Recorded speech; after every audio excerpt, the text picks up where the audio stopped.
a room, there are 12 ways to describe who we are.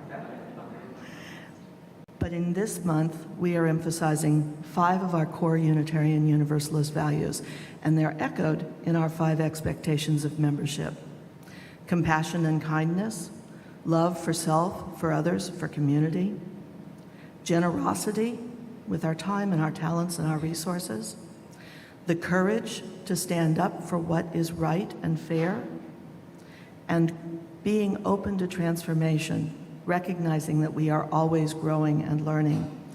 Those 5 things are 5 of the things that are the heart of this church.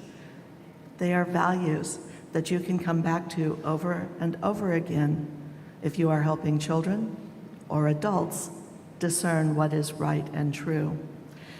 But however you describe what it means to be Unitarian Universalist, what matters most, what you highlight, is what people will remember.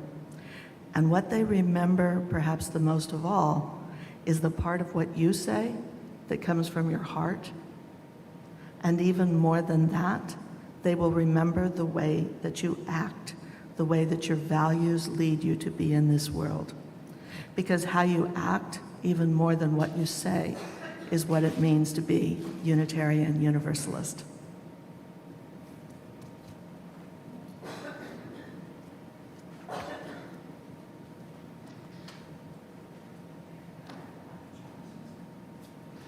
We have so many ways of worshiping together.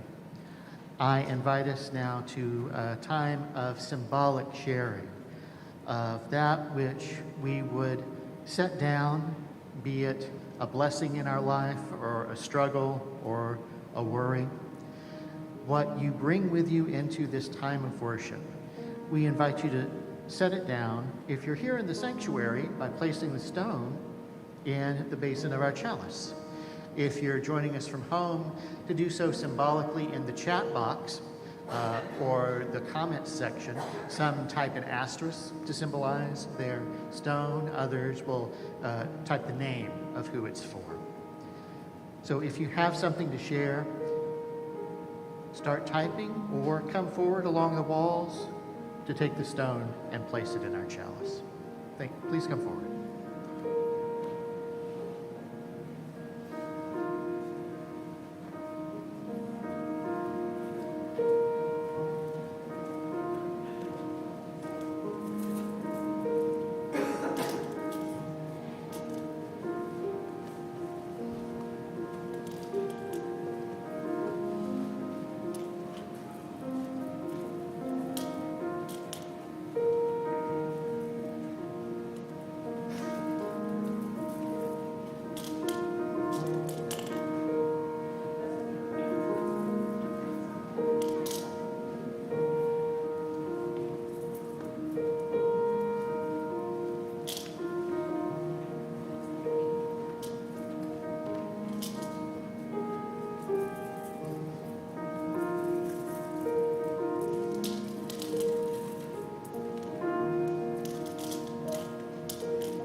And we light the flame in our chalice, the symbol of our freely covenanted Unitarian Universalist faith, saying together the words, "With hope to make this a better world, we light this flame.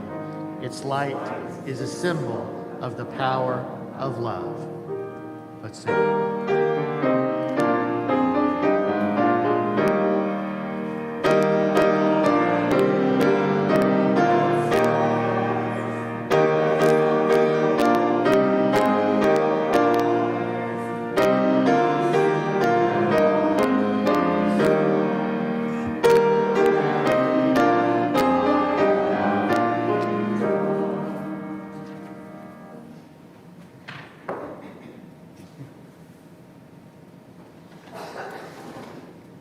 I recently read an account of the first meeting of a new committee at a UU church. This was in another state.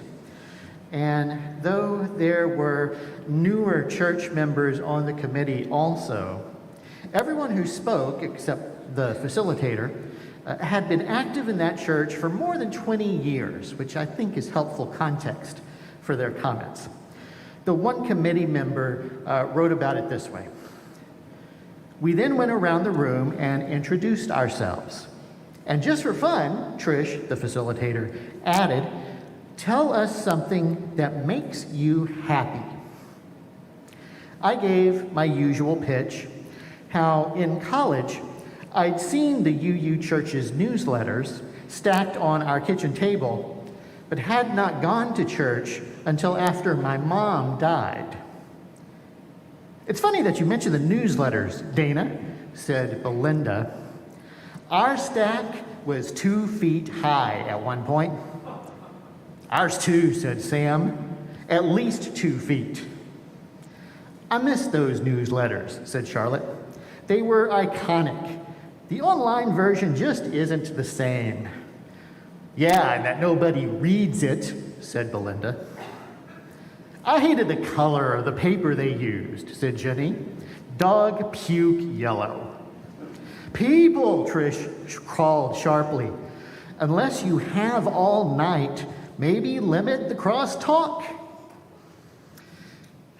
Well, this particular conversation, again, it was the first meeting, actually, of the new search committee at that church, tasked with finding their next minister.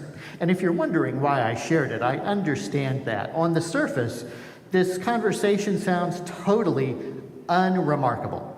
I mean, how many of us have been at church committee meetings or branches meetings, our small group ministry gatherings here at UCBR, where a side conversation on some random topic broke out?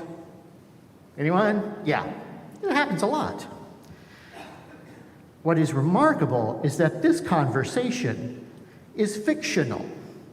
What I mean is, this tangential conversation at a church committee meeting, a UU ministerial search committee, no less, is found in a published work of fiction. Newly published, in fact. It was released less than 3 weeks ago.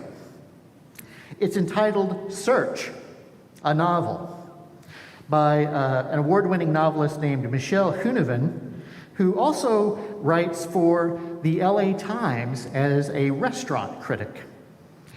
And she is also a member of Neighborhood UU Church in Pasadena, California.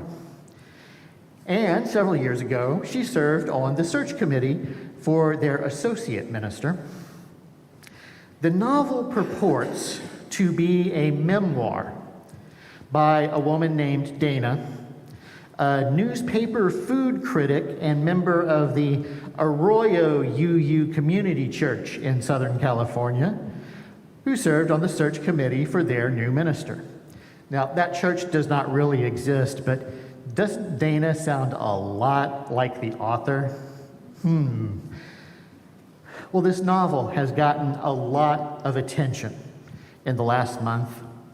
The book review magazine, Kirkus Reviews, called it one of the 10 most anticipated novels of the year. And while the reviews I have seen have not been unanimous, they have skewed more good than bad. All of this to say, put simply, a whole bunch of people are now reading or will soon read a novel set in a UU church. It's not often that our Unitarian Universalist faith is discussed so prominently in popular culture. On the rare instances where that does happen, I think it is important for us to be aware of what is being said about us.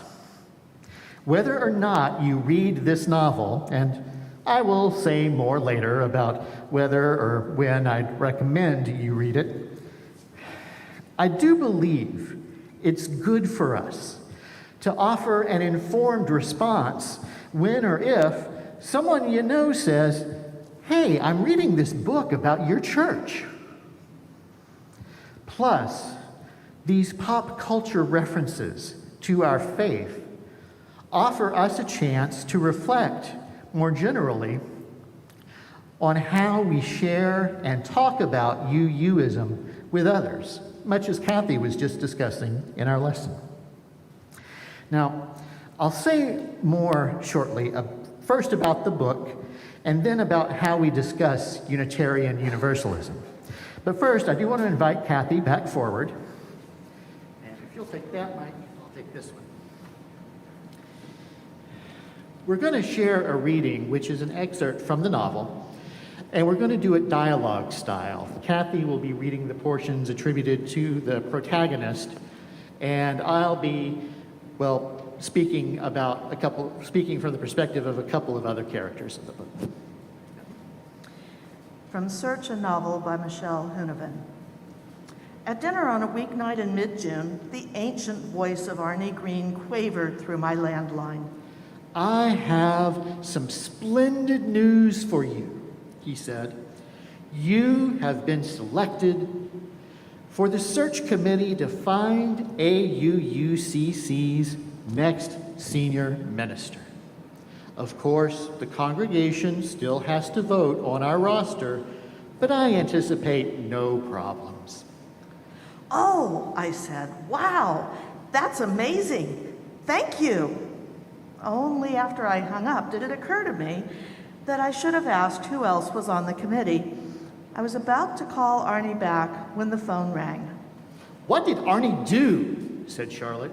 Pull names from the fishbowl at the last church raffle? Are you in, I hope? Mm-hmm. And Belinda. So far, so good. I jotted our names on a pad by my landline. Yes, but then there's Sam Rourke Jolly. Oi, I said. If they needed a Rourke, why the dullest one of all of them? Dull? You're too kind.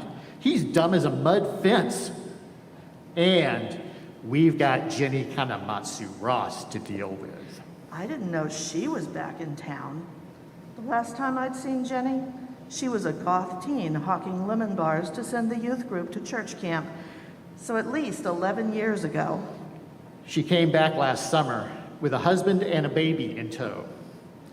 You haven't seen her because she's always in the nursery. She's covered in tattoos. Did you ever have Jenny in RE? Very bright, but so willful. She attracted a little band of kids who'd do anything she told them to. And there ends the reading.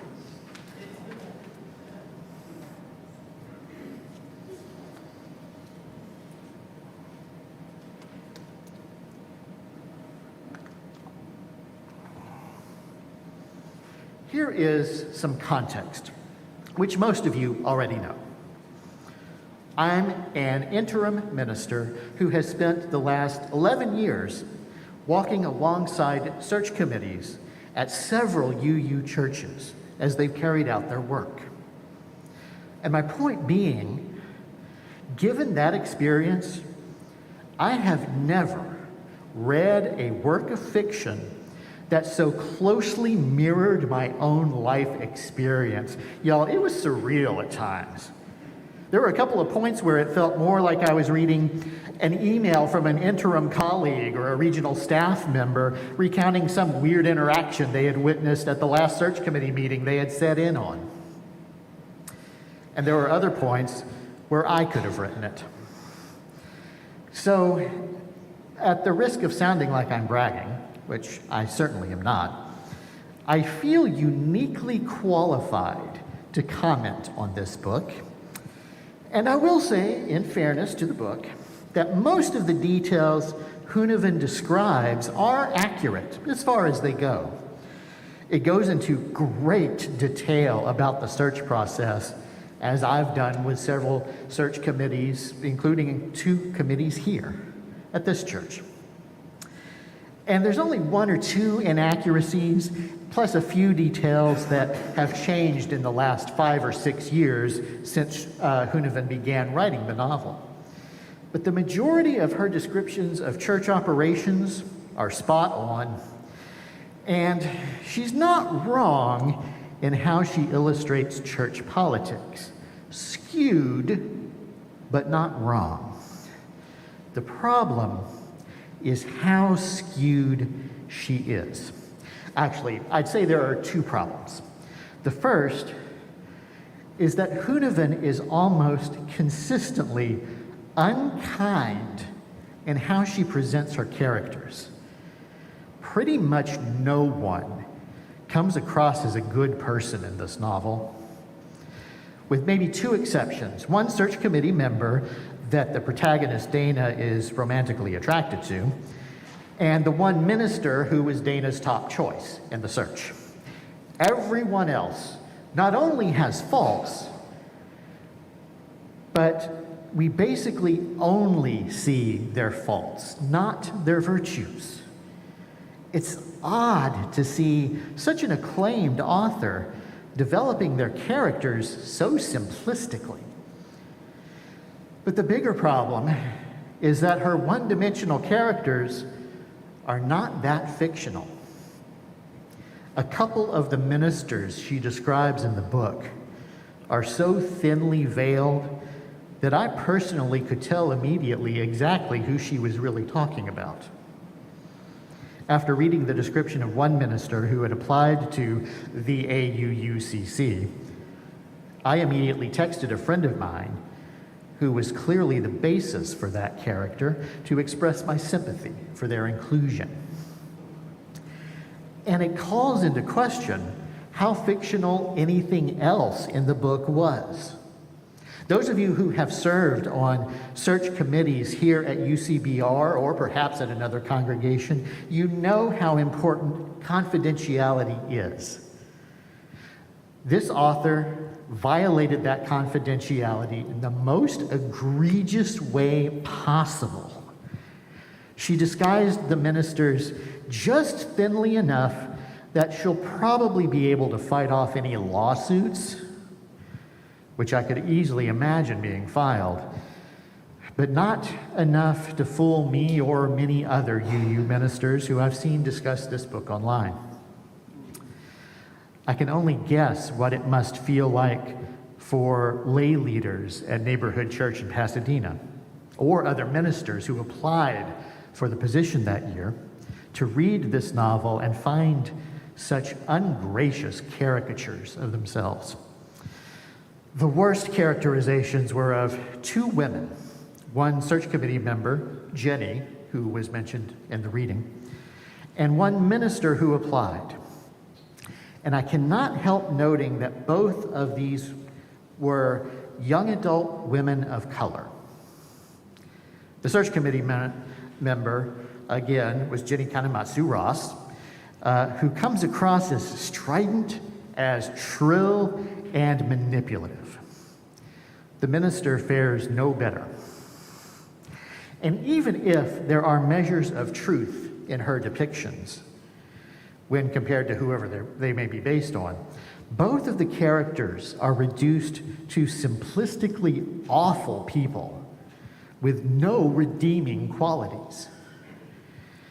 Frankly, it looks and feels racist, and it especially looks ageist. There's nobody in this book under the age of 40 who displays any competence at all.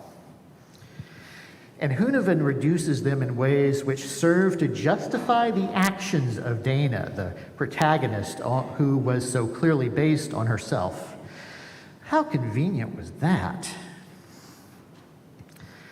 Fortunately, Hoonavin seems to make her motivation for writing the book plain in one telling passage. And if I'm correct in that assessment, she may have made it plainer than she realized. Right after the selection of the three pre-candidates, essentially those are the three finalists that the search committee would consider in much more detail, Dana said, "To this day, when I think of whom we rejected and why, the old fury jolts through me, bringing a tide of achy, fluish regret. It looks to me like years later, Hunevin is still angry about how the search process she participated in played out. And whether consciously or unconsciously, I suspect this novel was her revenge against the people she's angry about by presenting them in the worst possible light.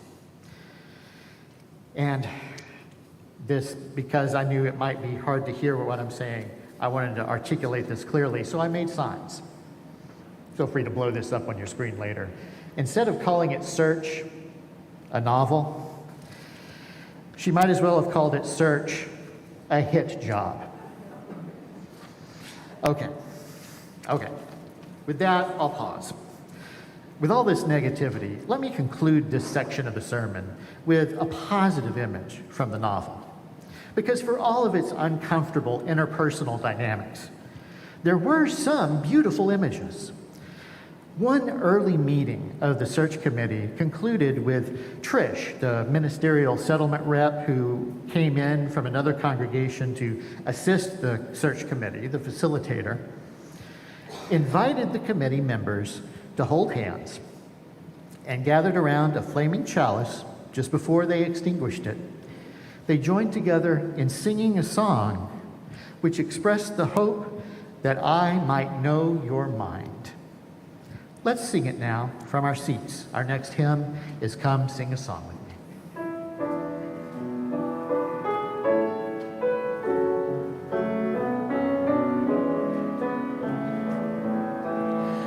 Come sing a song with me. Come sing a song with me. Come sing a song with me, that I might know your mind. And I'll bring you hope when hope is hard to find. And I'll bring a song of love and a rose in the winter time. Come dream a dream with me. Come dream a dream with me. Come dream a dream with me, that I might know your mind. And I'll bring you hope when hope is hard to find. And I'll bring a song of love and a rose in the winter time. Come walk in rain with me. Come walk in rain with me. Come walk in rain with me, that I might know your mind. And I'll bring you hope when hope is hard to find. And I'll bring a song of love and a rose in the winter time. Come share a rose with me. Come share a rose with me. Come share a rose with me, that I might know your mind. And I'll bring you hope when hope is hard to find. And I'll bring a song of love and a rose in the winter time.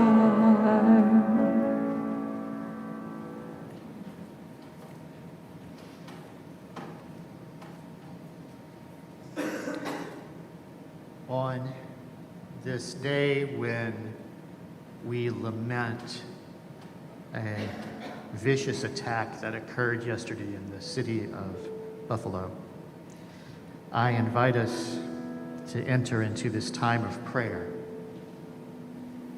as we share our grief and our hope in the wake of this violence. I'm grateful to the Reverend Julia Hamilton for these prayerful words. Spirit of life and love, God known by so many names, and mystery beyond all of our naming. Once again, the news of violence comes like a hot knife through our hearts, targeting black bodies, black lives, reminding us that hate and fear are festering in our nation, and that guns are shortcuts to sorrow. We hold in our hearts the 10 lives lost, the injured, the grieving families, the shattered community. And we hold in our bellies the fire of conviction that pours forth from our prayers in pulpits across the nation. No more. Dear God, no more.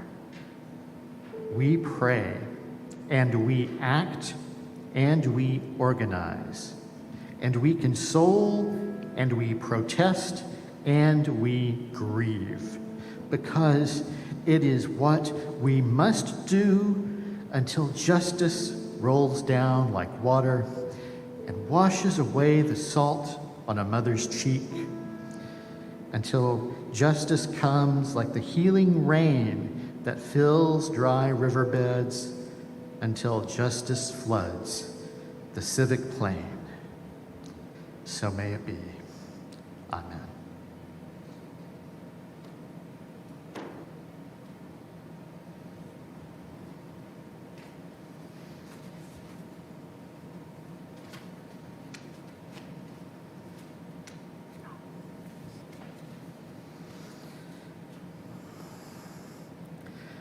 Our next reading is from a sermon delivered by the Reverend Dr. Rebecca Parker, former president of the UU Seminary, Starr King School for the Ministry.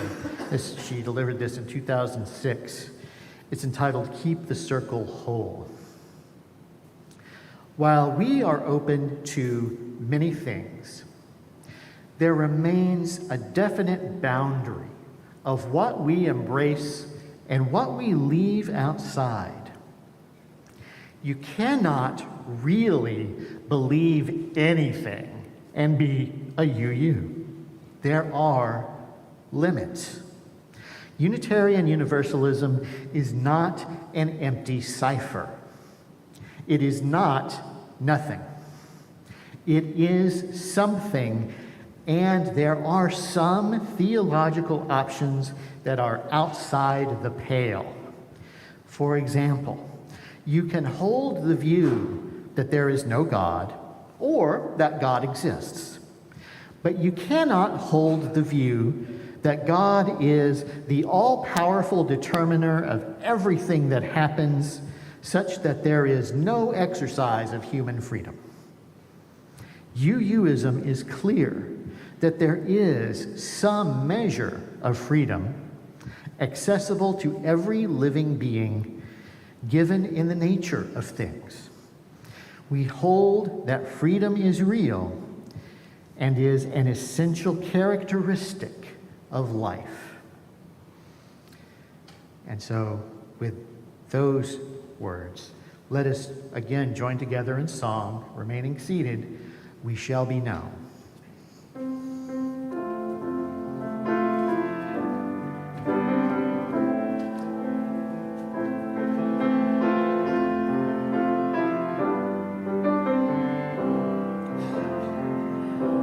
We shall be known by the company we keep, by the ones who circle round to tend these fires. We shall be known by the ones who sow and reap the seeds of change alive from deep within the earth.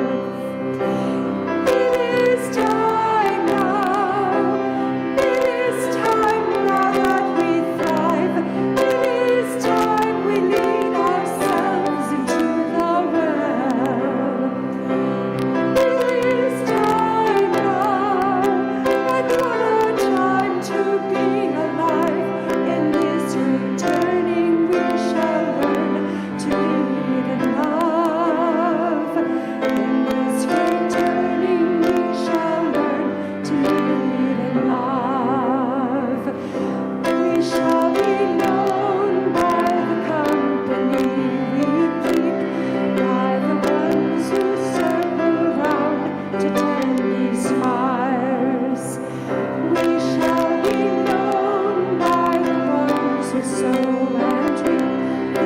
it's a change alive from deep within the earth.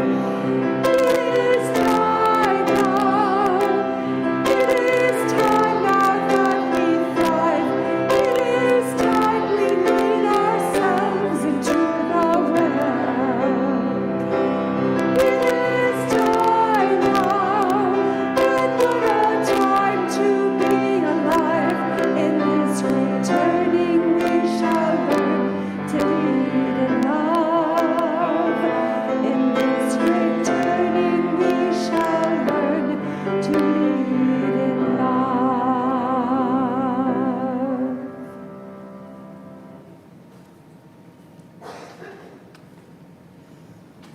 Thank you, Kathy. Thank you, Lee. I said I was going to offer a recommendation about this book, and I notice I haven't done that yet. And it might surprise you slightly to hear what it is. Please do not buy this book. Notice I did not say, please do not read this book. Having heard what I've just said, if you feel compelled to read it, by all means, I understand that. And I will note that as of last night when I checked, the East Baton Rouge Public Library has electronic and audiobook copies of it available. But as I've seen noted online and having read it, I have to concur. To buy this book, to purchase it, rewards the author of this hit job. Now that I've read it, frankly, I feel compelled to apologize to you all that I spent a portion of my professional expenses, this church's money, on my own electronic copy of this book. Had I known, I would not have subjected church funds to such an imprudent use. I hope to spare you similar frustration. But it was noteworthy for a number of us that even a few days before the book came out, we heard something that sort of raised red flags. The Saturday before the book was released, about 3 weeks ago, the author was interviewed in a national public radio spot that many people heard. And in that spot, Michelle Hoonoven, a longtime Unitarian Universalist who actually attended 2 years of seminary when she herself was considering the Unitarian Universalist ministry, actually said to an NPR interviewer that Unitarian Universalists can believe anything they want. If you ever want to make a UU minister or religious educator do something like this, that's a very effective way of doing so, and forgive me for calling you out, Kathy, but I see you nodding, yes. So, thus the reason for the reading you just heard. Because when we start to think about, in light of this novel and this novelist's work, what it is that we might say publicly about Unitarian Universalism to somebody who hears about it perhaps because of this book and wants to know more, well, let me add more of what Rebecca Parker said in her sermon.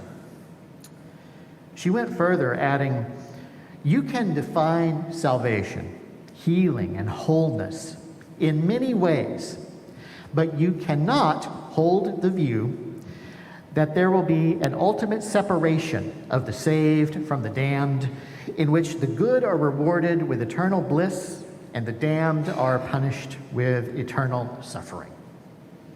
UUism is clear that all souls are of worth. There is no final solution to be had by the privileged protection of some and the destruction of others. We hold that salvation is universal.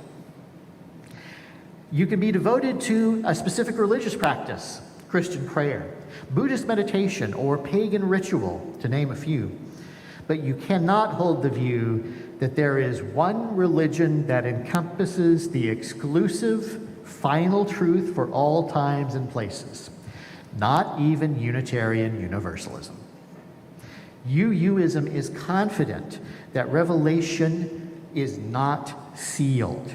The sacred impulse towards justice, compassion, and equity moves us in many times and places in myriad ways that call to us and teach us.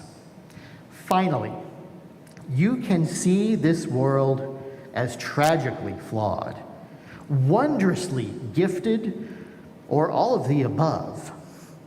But you cannot hold the view that salvation is to be found solely beyond this world, in some life after death or a world other than this world, while remaining open to mysteries that may be revealed beyond the grave or in realms beyond what we know at present.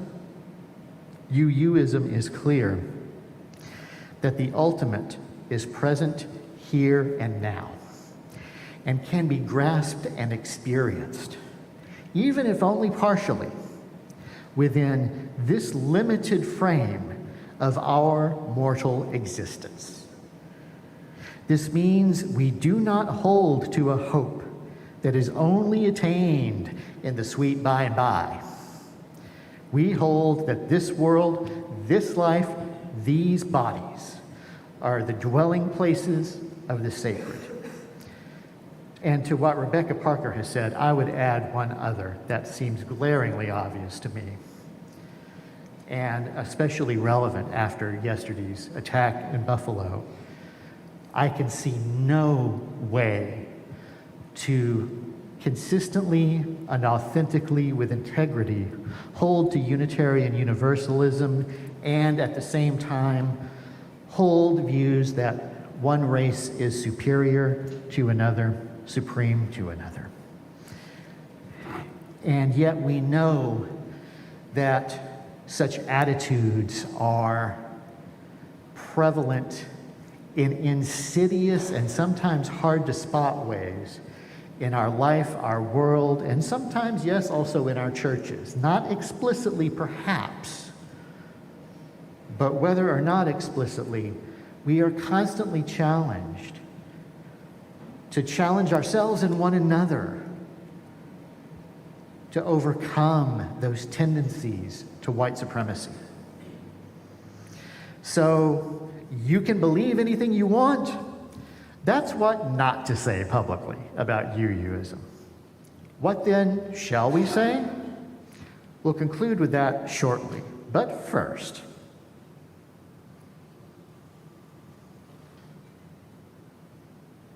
as we prepare to share the morning's offering, for the continued good works, yes, of this congregation, but also noting that we share, as we do every Sunday, with another organization in the community doing good works in harmony with our UU values. We have, for every Sunday in the month of May thus far, and continuing for the rest of the month, been sharing with the local chapter of the YWCA and specifically with their Community Bail Fund, which supports bail for nonviolent offenders who, simply by virtue of economic circumstance, find themselves still incarcerated for offenses that others would easily be released on bail from, simply because they don't have the funds available to post bail. So, for supporting equity in our community, let us give generously as the offering is now received.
There will always be people who will malign us, people with axes to grind against particular lay leaders or ministers or church staff or congregational decisions.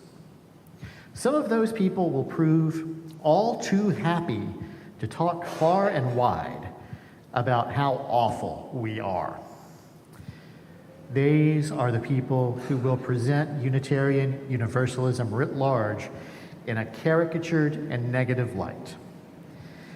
And frankly, I've found over the years that trying to refute them point by point is usually a waste of our time, and frankly, it gives too much credence to their claims by at least taking them seriously enough to respond directly to them.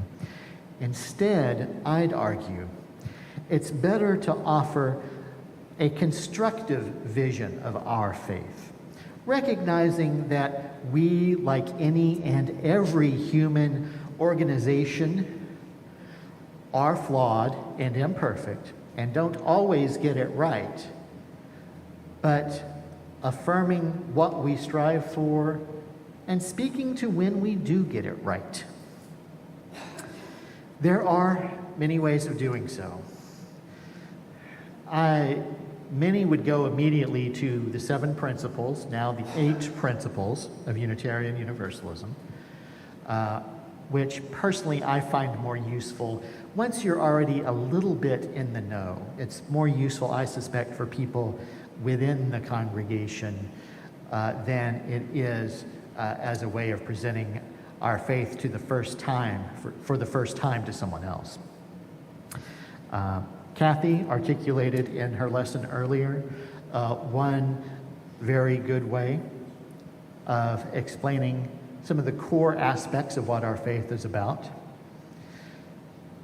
And there are also other ways. One that I keep coming back to comes from the work of the Unitarian theologian that I've quoted before, James Luther Adams, what is popularly known as his 5 smooth stones of religious liberalism. They were articulated almost 50 years ago, and though his language is somewhat dated by today's standards, the themes that he articulates, I think, still serve us well. So I appreciate this slightly more contemporary summary of them, written by the Reverend Beth Dana, who serves First Unitarian Church in Dallas. According to Adams, the 5 smooth stones of religious liberalism are, here's Adams' word, religious liberalism depends on the principle that revelation is continuous. As Beth Dana explains, our religious tradition is a living tradition because we are always learning new truths. And I would add, that means in part that we are open to many sources of truth, including those that we may not previously have considered. Also, it means that we are open to having our own ideas and beliefs change. We do not cling too fast to a particular viewpoint. The second one, in Adam's words, all relations between persons ought ideally to rest on mutual free consent and not on coercion. Beth Dana notes that this means we freely choose to enter into relationship with one another. And I'll add that I particularly appreciate Adams on this point. In other places, his language may be a bit archaic, but I think he was ahead of his time at this point, as we now speak so importantly about the value of consent. But that also plays into one of the other core aspects of Unitarian Universalism, that James Luther Adams was among those that helped us recover it after it had been lost for some years, the value of covenant to our faith. How we constitute our congregations by freely making promises to one another about how we will be together. The third point is that religious liberalism affirms the moral obligation, Adams's words again, the moral obligation to direct one's effort toward the establishment of a just and loving community. It is this which makes the role of the prophet central and indispensable in liberalism. And that's prophet, P-R-O-P-H-E-T. Beth Dana puts this in terms of justice and the work we do towards justice, which is certainly important. And I would make it even more specific by saying a prophetic engagement with the larger community, one where we speak truth to power in the context in which we are in ministry with one another and our broader community, is so vital to who and what we are about as Unitarian Universalists. His fourth point is, in his words, we deny the immaculate conception of virtue and affirm the necessity of social incarnation. I always chuckle at that language, and I think that was partly his point. Beth Dana puts this in terms of agency, noting that good things don't just happen, people make them happen.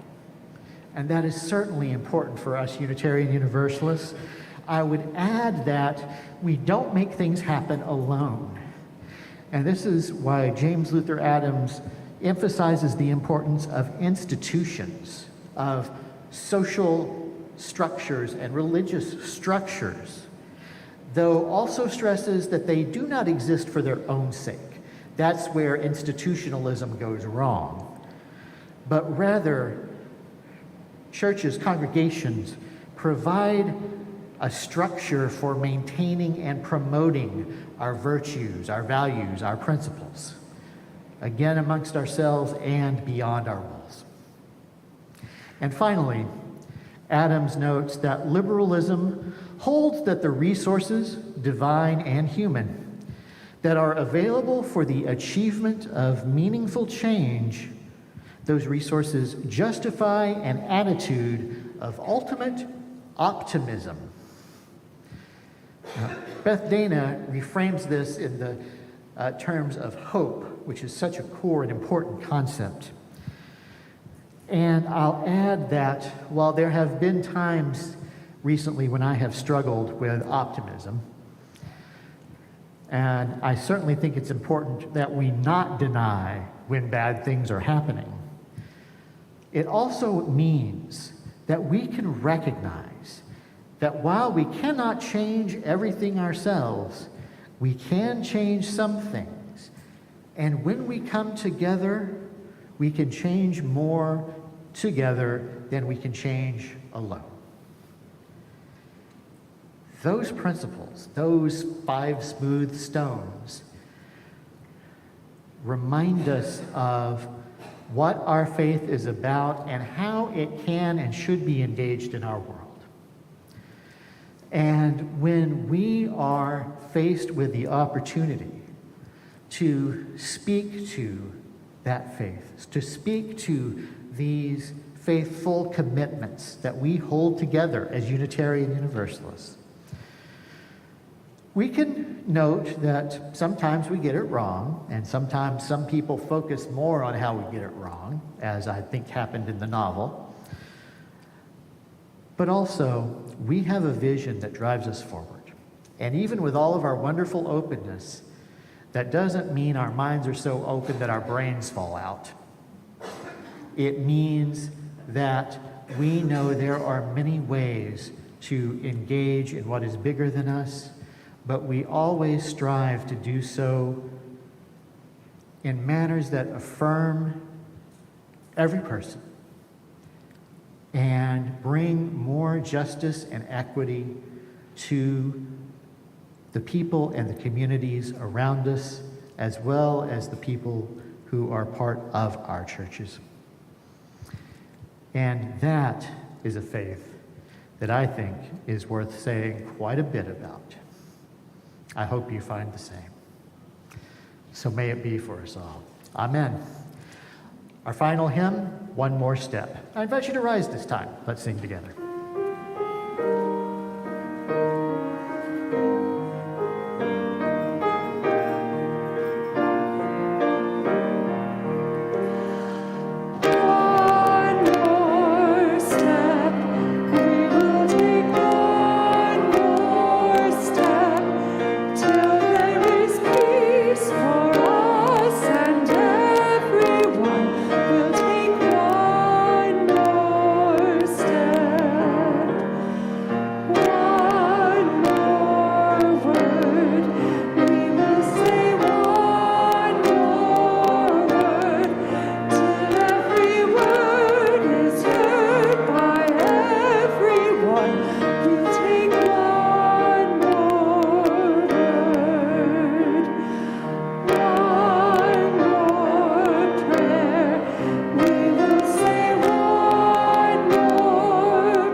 So as we go forth from this sacred time, from the many sacred places where we have gathered, let us go forth knowing ourselves to be graced with blessings, blessings of freedom, blessings of wholeness. For though our worship now ends, our service begins anew.